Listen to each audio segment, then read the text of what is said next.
Grabe no, another week has passed. Pero ano nga ba yung mga na-miss mo sa mobility and motoring dito sa bansa? Well, i-update ka namin dito sa episode na to ng The Sweep. Unahin na natin yung Mitsubishi Motors. Well, isa kasi sa pinaka-importanting markets ng Mitsubishi ang Pilipinas. Kaya naman Mitsubishi Motors Philippines Corporation has reiterated its commitment to the Philippine automotive industry by making a 7 billion investment lang naman. So, saan nga ba gagamitin yung investment na ito at para saan? Well, una sa lahat, basically, ang investment na ito ay gagamitin para suportahan ng Electric Vehicle Incentive Strategy o EVIS ng gobyerno. Kasama na dito yung pagsisimula ng production ng ilang hybrid electric vehicle models ng Mitsubishi sa bansa. Balak din ng Mitsubishi na tumulong para palawakin ang car manufacturing capability at ang automotive supply chain ng Pilipinas. Dahil din dyan, mapapabilis ang pag-transition natin sa mas sustainable means of transportation. Okay, let's jump to Toyota Motor Philippines naman. This weekend, particularly sa August 15, sisimulan na ang third week ng Toyota Gazoo Racing Philippine Cup. Maglilipat bahay na nga rin ng racing series dahil gaganapin na ito sa Batangas Racing Circuit sa Rosario, Batangas ngayong August 15. The event is open to the public for free.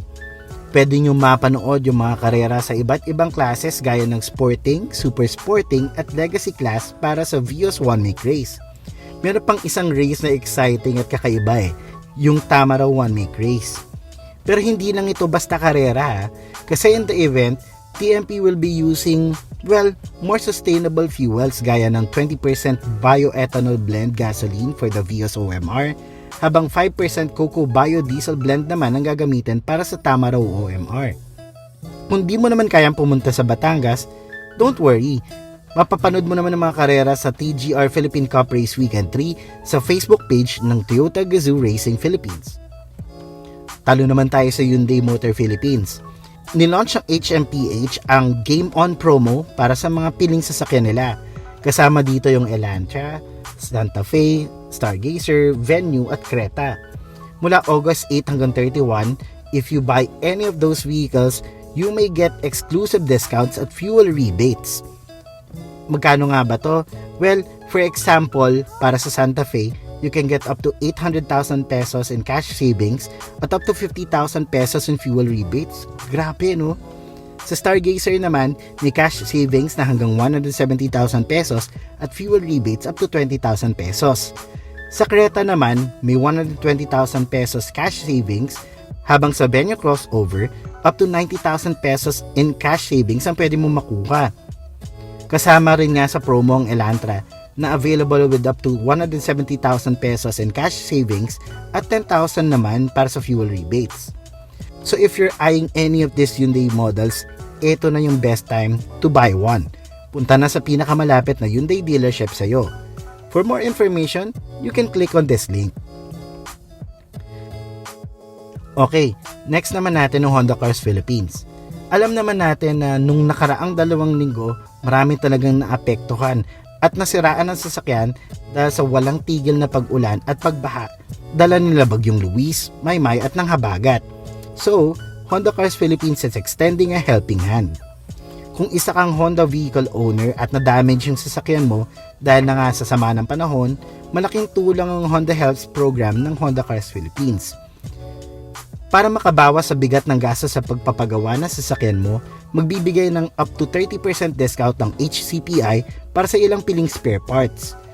Valid ang offer na ito sa mga sumusunod na Honda dealerships sa Luzon at Metro Manila.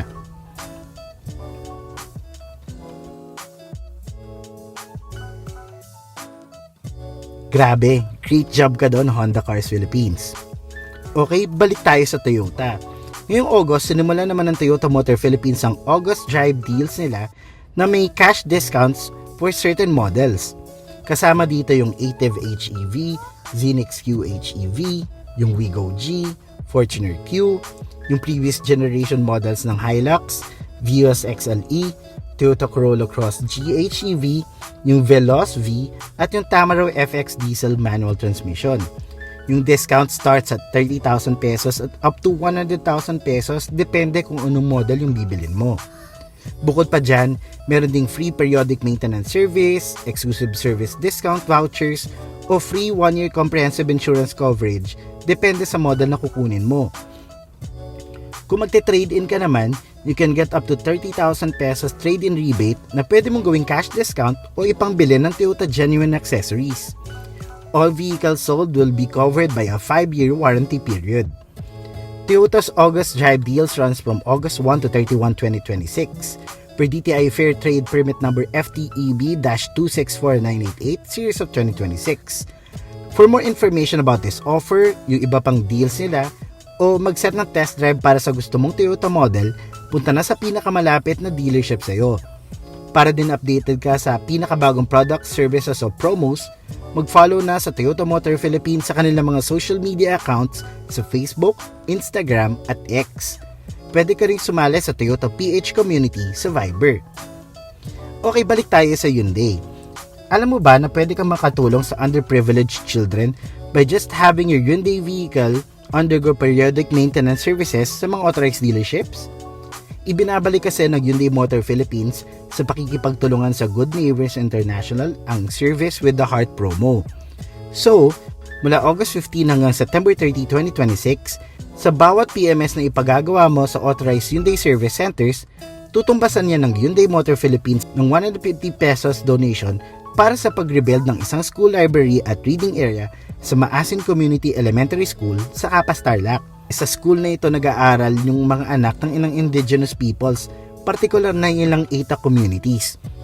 Pero alam mo ba na bukod sa tulong mo, ang bawat PMS sa promo period na gagawin mo ay may kasamang free brake cleaning services na worth 1,000 pesos. Bukod pa yan sa mga exclusive discounts for PMS packages ha. So, nakapagpa-PMS ka na, nakatulong ka pa. Pero kung gusto mo pa mag-donate ng iba pang school supplies, bags, or rain gear, pwede mong gawin yan by putting it sa mga donation boxes na makikita mo sa mga dealerships. Makakatanggap ka rin ng special token from Hyundai for your donation. For more information about this promo at sa iba pang bagay tungkol sa Hyundai Philippines, pwede kang bumisita sa page na ito. Pwede mo rin silang i-follow sa mga social media pages nila sa Facebook at Instagram. Finally, malapit na mawala sa United Asia Automotive Group Incorporated o UAAGI ang distributorship ng Lynk & Co vehicle sa bansa.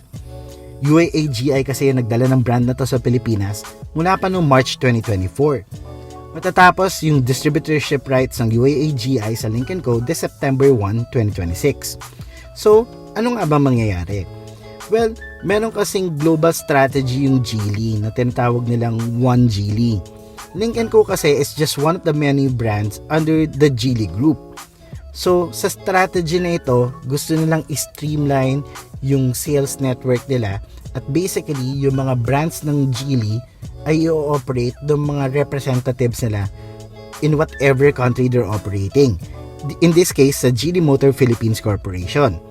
So, by September 1, yung sales, pati na rin yung after-sales service, pati yung mga parts, basically everything about Lynk & Co ay ima-manage na ng GMP. Now you're probably worrying, I bought my Lynk & Co car from UAAGI. So ano na mangyayari? Well, walang dapat ipag-alala kasi UAAGI will endorse you to GMP or Geely Motors Philippines Corporation. Basically, from September 1, 2026, sila na yung magmamanage ng supply ng parts or mag-o-honor ng warranties for all the units sold by the previous distributor.